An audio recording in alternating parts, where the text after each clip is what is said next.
Hey guys, so I'm making this quick video how you can possibly fix the black screen. This is something I found on Reddit. Maybe it's going to help to fix the issue for you. So if the device is powered on and stuck at the black screen, press and hold the power button down till it powers off, 10 to 12 seconds. So this is the first thing.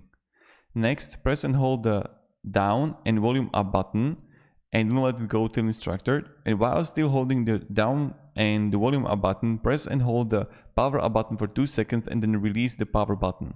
The device should power up and then the screen should turn on the bright white screen with a pop-up window, at which point you may now release the volume up button.